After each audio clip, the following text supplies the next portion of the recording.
चक्रवृद्धि ब्याज को हम बिल्कुल आसान तरीक़ा से आज हम बनाएंगे और वो भी बिना सूत्र का। तो इसको हम देखते हैं किस तरीक़ा से बनाना है। तो 2 साल के लिए कह रहा है कितना, 4,000 रुपये का 10% वार्षिक दर से 2 वर्ष का चक्रवृद्धि ब्याज यानी CI ज्ञात करें, कंपाउंड इंटरेस्ट। ठीक है, तो 2 साल के कह रहा है, 2 साल के लिए इस तरह से कॉलम बना लेंगे। ठीक है, 2 साल के लिए 2 कॉलम। ठीक है, तो यहाँ पे कह रहा है 4,000 रुपये का 10%। ठीक है, तो 10% यहाँ पे डालेंगे। ठीक है, 10% कितना हो जाएगा, 400 और सेकेंड साल भी 400 रुपया, यानी ये फर्स्ट ईयर का कॉलम है, फर्स्ट ईयर, और ये सेकेंड ईयर। ठीक है, सेकेंड ईयर, और यहाँ पर जो है देना है, यहाँ पर जो रहेगा उसका भी 10% लेना है। 10% कितना हो जाएगा, 40। तो ये जो है दोनों, ये सेकेंड साल के लिए हुआ और ये ऊपर वाला फर्स्ट साल के लिए, सेकेंड साल के लिए। ठीक है, अगर यहाँ पे जो है चक्रवृद्धि ब्याज कितना हो जाएगा, तो 4 800। ठीक है, 800 हो गया, और प्लस ये 40। ठीक है, ये CI यानी कंपाउंड इंटरेस्ट यानी चक्रवृद्धि ब्याज निकल गया है, यानी कि ये 840 रुपया चक्रवृद्धि ब्याज हो जाएगा। ठीक है, अगर इसमें पूछे कोई सिंपल इंटरेस्ट यानी SI, तो 2 साल का SI क्या हो जाएगा, तो ये जो पहला रो देख रहे हैं यही है सिंपल इंटरेस्ट SI। ठीक है, तो ये कितना है, 800। ठीक है, अगर इसमें पूछ ले क्वेश्चन में कि चक्रवृद्धि ब्याज और सिंपल इंटरेस्ट यानी कि साधारण ब्याज का अंतर कितना हो जाएगा, 2 साल का चक्रवृद्धि ब्याज और साधारण ब्याज का अंतर कितना होगा, तो हम क्या करेंगे, तो चक्रवृद्धि ब्याज कितना निकल गया, 840, और ये साधारण ब्याज कितना है, 800। तो ये कितना हो जाएगा, 40 रुपया। यानी कि इस रो को छोड़ा करके बाकी जो है वो चक्रवृद्धि ब्याज और साधारण ब्याज का अंतर होता है। ठीक है, उसी प्रकार से हम एक और नया सवाल लेते हैं। यह दूसरा क्वेश्चन है, कह रहा है 4,000 रुपये का 10% वार्षिक दर से 3 वर्ष का चक्रवृद्धि ब्याज ज्ञात करें। तो पहले हम जो है आगे किए हैं 2 वर्ष के लिए, तो अब इसको 3 वर्ष के लिए देखिए बिल्कुल आसान तरीक़ा से कैसे करेंगे। तो 3 कॉलम बना लेंगे, ये हो गया पहला कॉलम, और दूसरा, और यहाँ से इसको तीसरा बना लेंगे। ठीक है, 3 साल के लिए 3 कॉलम, 4 साल के लिए 4 कॉलम बना लेंगे। ठीक है, तो ये हो जाएगा मेरा कितना, 4,000 रुपया का कह रहा है 10%, तो 10% यहाँ पर भरेंगे। ठीक है, 10% भरेंगे, तो 10% कितना हो जाएगा, 400 निकाल सकते हैं। सेकेंड साल भी कितना हो जाएगा, 400, जो यानी ऊपर में होगा वही लिखते जाएंगे, 400। ठीक है, अब जो है यहाँ पर 10% इसका देना है। ठीक है, 10% कितना हो जाएगा इसका, यानी 10%। ठीक है, 10% कितना हो जाएगा, 40, और अब ये दोनों का 10% देना है, यानी ऊपर वाला। तो 10% कितना हो जाएगा, तो ये 80 हो जाएगा, यानी कि 4 800 का 10% 80। अब उसी प्रकार से इसका 10% यहाँ देना है। ठीक है, तो कितना हो जाएगा, 4 रुपया। ठीक है, तो इस तरह से हम कॉलम भर चुके हैं। तो ये 3 साल के लिए टोटल अगर जोड़ेंगे तो यही हो जाएगा मेरा चक्रवृद्धि ब्याज। तो और ये पहला कॉलम हम बता चुके हैं कि ये साधारण ब्याज का है, 3 साल का साधारण ब्याज, और ये बाकी जो है ये 2 कॉलम इधर, तो ये अंतर हो जाएगा चक्रवृद्धि ब्याज और साधारण ब्याज का। ठीक है, तो ये कितना है, 4 800 800 400 1200 ये हो जाएगा, और ये कितना हो जाएगा 120 प्लस 120 और प्लस ये 4, ये क्या कहला जाएगा, CI यानी चक्रवृद्धि ब्याज कंपाउंड इंटरेस्ट। तो ये टोटल कितना अमाउंट हो जाएगा मेरे पास, ये हो जाएगा 1324 रुपया। ठीक है, और अगर हम सिंपल इंटरेस्ट सिर्फ पूछें तो सवाल में, तो सिंपल इंटरेस्ट कितना हो जाएगा 1200, ठीक है।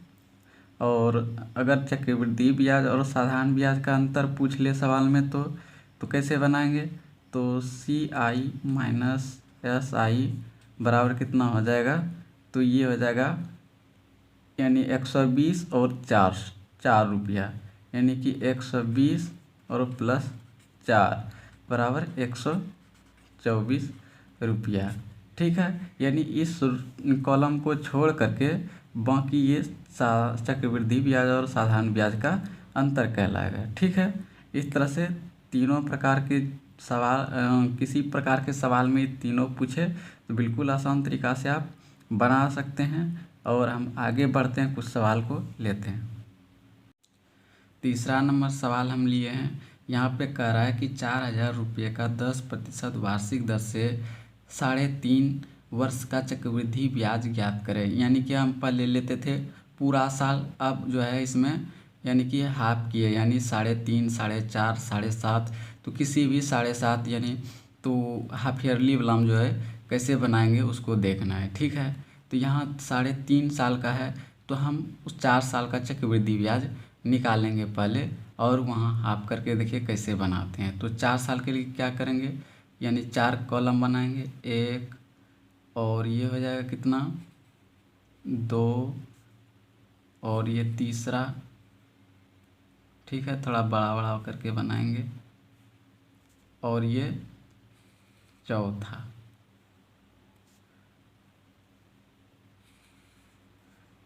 ठीक है।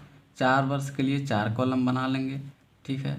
और यहाँ पर जो है 4000 रुपये का 10% जो है 10% देंगे, ठीक है।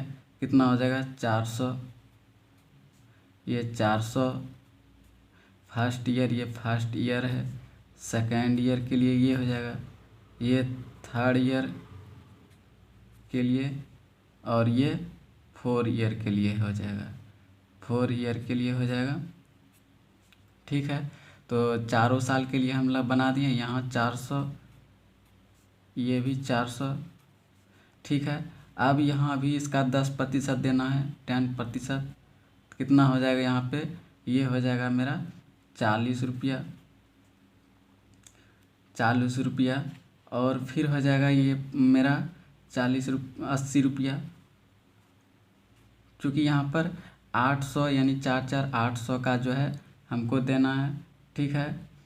880 रुपया हो जाएगा दोनों को, यहाँ से इसको चिन्हित कर लीजिए इस तरह से, यानी कि जो इसके ऊपर रहे उसका 10% निकाल के यहाँ देना है। अब यहाँ पर क्या हो जाएगा 10%, तो ये जो है ऊपर के यानी कि यहाँ से कटान बिंदु लगाएंगे, इसके ऊपर के जो हो जाएगा उसके 10% देना है, यानी 4 4 8 8 4 12, 1200 का 10% क्या हो जाएगा 120, ठीक है। अब यहाँ पर भी उसी तरह से करना है, तो यहाँ इसका 40 का 10% कितना हो जाएगा 4 रुपया, और फिर 80 और 40 का 10% कितना हो जाएगा 12, और 4 का 10% कितना हो जाएगा 0.40, ठीक है। यहाँ इस तरह से दे देंगे। तो मेरा ये चक्रवृद्धि ब्याज निकल चुका है 4 वर्ष के लिए, लेकिन हमें निकालना क्या है 3.5 वर्ष के लिए। तो ये फर्स्ट वर्ष का है, ये कॉलम फर्स्ट वर्ष के लिए, ये सेकेंड, और ये थर्ड वर्ष के लिए, ये चौथा वर्ष के लिए है। तो 3.5 वर्ष के लिए चाहिए, तो इसमें जो है चौथा वर्ष में अगर हम हाफ कर दें, इसका मान हाफ ले लें, तो 3.5 साल का हमें चक्रवृद्धि ब्याज प्राप्त हो जाएगा, ठीक है। तो इसको कैसे करेंगे, तो इसको जो है पहले 3 साल का हम जोड़ लेंगे, 4 4 8 8 4 1200, अब प्लस 4 8 4 12 120 और प्लस 4, ठीक है। इसको हम जोड़ लेंगे तो ये कितना हो जाएगा, ये हो जाएगा मेरा यानी कि 1201 1300 1324, ये 1324 हो जाएगा। और प्लस में क्या हो जाएगा, इस चौथे साल का हाफ लेना है, यानी कितना लेना है हाफ, पहले में 200 और प्लस 60 60 120 60 लेना है, और प्लस में कितना लेना है 6 6 लेना है और प्लस में कितना है 0.20 यानी 20। इसको जोड़ेंगे तो कितना हो जाएगा, ये हो जाएगा मेरे पास 266 यानी 200 और 60 और 6 यानी 60 और 6 66 266.20। तो इस दोनों को जोड़ेंगे तो 3.5 साल का यानी 3 साल का ये निकला हुआ है, और चौथे साल यानी हाफ साल, चौथे में साल के हाफ साल का ये हुआ है। तो ये टोटल कितना हो जाएगा 4 साल का, यानी कि 4 ईयर YEAR ईयर का कितना हो जाएगा CI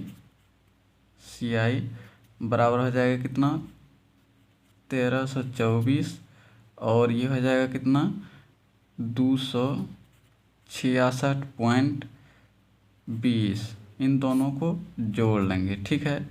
तो ये 20 के 20 ईट उतर जाएंगे उधर, 6 4 10 के 0, बाकी बचल 1 6 2 8 8 1 9, ठीक है, 3 2 5 और 1, यानी कि ये हो जाएगा 1590.20 रुपया ये टोटल SI 4 वर्ष का, ठीक है। तो आप भी बिल्कुल इसको आसान तरीक़ा से देख पाए होंगे। लास्ट में एक सवाल हम और ले रहे हैं। चौथा नंबर सवाल कह रहा है कि 2000 रुपये का जो है 2.5 वर्ष का जो है 10% वार्षिक दर से चक्रवृद्धि ब्याज ज्ञात करें। तो ये सवाल जो है थोड़ा सा आप बना सकते हैं। किस तरह से बनाएंगे, तो इसको जो है वो पहले वाले की तरह बनाएंगे, यानी 2 वर्ष 2.5 वर्ष के लिए कह रहा है तो 3 वर्ष के लिए निकालेंगे। पहले 3 वर्ष के लिए कॉलम बनाएंगे, यानी ये फर्स्ट हो गया और ये फिर ये हो गया क्या 3 साल के लिए हो गया, ठीक है। 3 साल के लिए यानी 2000 रुपये का कह रहा है कितना 10% वार्षिक दर से, तो 10% डालेंगे, इसका कितना हो जाएगा 10%, तो ये हो जाएगा मेरा 200 रुपया 200, और दूसरे साल भी 200 रुपया होगा, ये तीसरे साल भी 200 रुपया, यानी ये फर्स्ट ईयर का है, फर्स्ट ईयर, सेकेंड ईयर, ये थर्ड ईयर का है, ठीक है। ये first year, second year, third year, ठीक है।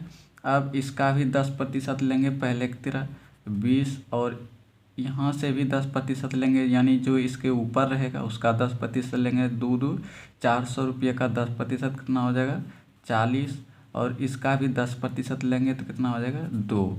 तो यहाँ पे ये टोटल निकल गया है मेरा 3 वर्ष का चक्रवृद्धि ब्याज।